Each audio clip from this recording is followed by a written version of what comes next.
My guest at this time is Alexandra McPhee, Director of Religious Freedom Advocacy at the Family Research Council. McPhee has written a new report about the growing concerns over Senate Democrats seeing religious faith as either disqualifying or at least a point of concern for Trump administration nominees.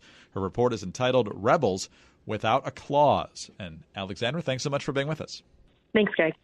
Well, let's start, first of all, with the play on words there in the title, because there is a clause in Article 6 of the Constitution which specifically addresses this. What does it say? Well, Article 6 essentially says that there shall be no religious test as a qualification for public office of any official. And the idea is that the line of questioning from primarily Democratic senators over the past 2 years has been a violation of the spirit, if not the text, of that clause, as many commentators and even senators have noted. One of the most famous lines came from the top Democrat on the Senate Judiciary Committee, and that's California's Dianne Feinstein. It happened early on in the Trump administration when Notre Dame law professor Amy Kony Barrett was up for a spot on the U.S. Court of Appeals. And here is what she said in explaining why she was voting against the Amy Coney Barrett nomination. When you read your speeches, the conclusion one draws is that the dogma lives loudly within you. Translate that. What's she saying there?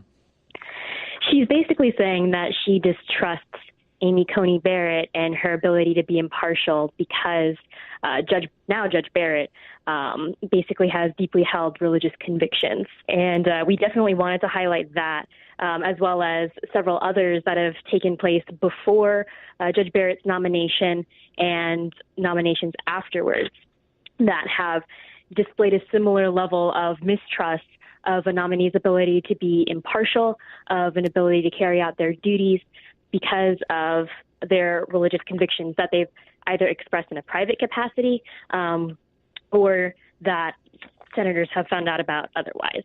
Is it a small group of senators that are doing this, or is it pretty expansive? It's pretty expansive. You'll see, if you look at the publication, there are 12 senators that have engaged to some degree in this line of questioning, and it's from multiple states. There's no real unifying category other than the fact that they're primarily Democrats, that they're inquiries about beliefs related to same-sex conduct, and as well as religion of other faiths, and also abortion-related issues. Two others that immediately popped to mind, and they're included in this report as well as many others. In fact, you're all the way caught up to the confirmation hearings for the new Attorney General. But one that stands out is the Deputy Budget Director. Dealing with budget issues would be his job, and it is his job now, but castigated by Bernie Sanders over writing a paper for Wheaton College a number of years ago for defending the exclusivity of Christianity. And then one that also got a lot of attention this year was a district court judge from Nebraska named Brian Bisher, and Hawaii Democratic Senator Mazie Hirono suggested that because he was a member of the Knights of Columbus, that is troublesome and that he might want to consider leaving and stepping down from the Knights of Columbus if he really wants this job on the federal bench. What's your reaction to those and the general tenor of the questions? Well, like you said, it spans from the Attorney General nomination to judicial nominations. And the concerning part about this is that it's not only religious beliefs, but it's affiliations with faith-based organizations. Senator Hirono, as well as Senator Kamala Harris, have become notorious for their questioning line of questions related to the Knights of Columbus, which is a charitable organization. It's a fraternity, and it's well respected. And Senators Hirono and Harris have only called out those organizations because they have, as a part of their mission, orthodox, long-held views about sexuality and about the sanctity of life. And in addition to them, as you mentioned, Deputy Director Russell Vought, was really attacked by Senator Sanders because of a private writing that he put out in a publication that had to do with conflict at his alma mater. I mean, this was a personal reply as an alumni related to a conflict that arose on a matter of faith due to a conflict between a professor and this faith-based institution. And really, for expressing his theological beliefs, Senator Sanders considered Deputy Director Vogt unqualified for office. And he said so because of your writings, I do not consider this someone who should be representing our country. And Senator Chris Van Hollen jumped onto that, and he said, even though I'm a Christian, I think people can pursue their God in different ways, and you're excluding others, and that renders you unqualified for public office.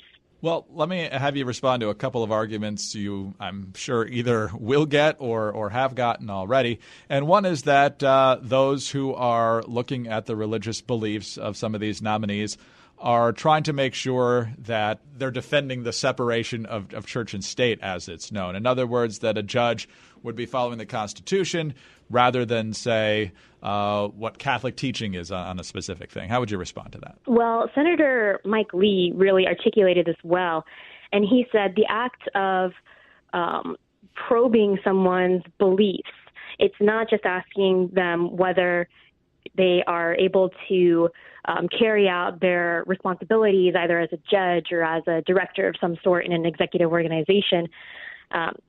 It's whether they believe that homosexuality is a sin. It's whether they believe that the extent to which they believe in the sanctity of life. It's asking them to disavow their affiliations with organizations, and these demonstrate not a desire to inquire into individuals' ability to be impartial or to carry out their duties faithfully if they are managing others who might have conflicting beliefs. I mean, the probing into the private writings and questions, the attacks on people because of their religious affiliations really demonstrates more than just a desire to figure out their qualifications for office.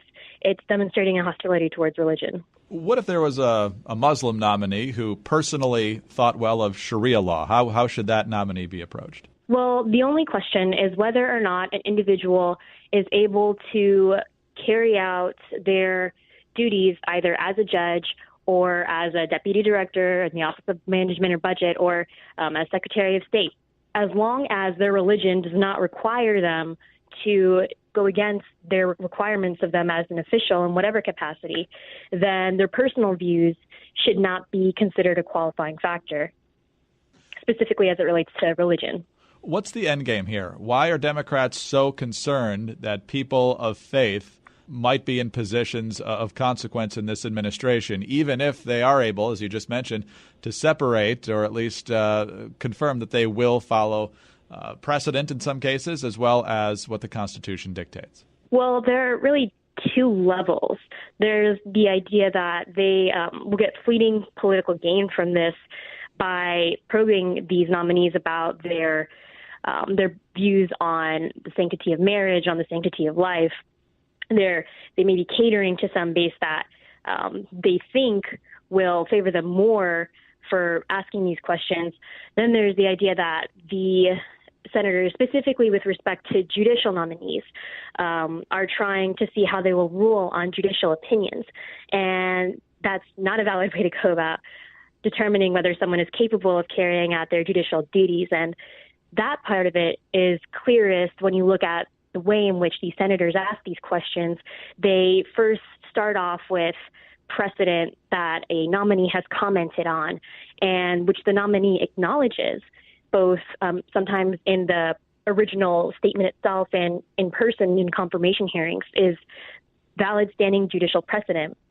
And then they ask, based off of that nominee's personal comments or academic comments, whether or not their religious beliefs will prevent them from carrying out their duties in office. Lastly, where can folks find the report? They can go to www.frc.org/religious tests. That's religious tests, plural, no spaces. Rebels Without a Clause is the title of the report. Alexandra, very interesting. Thanks so much for your time today. Thanks, Greg. Alexandra McPhee, Director of Religious Freedom Advocacy at the Family Research Council. I'm Greg Corombos reporting for Radio America.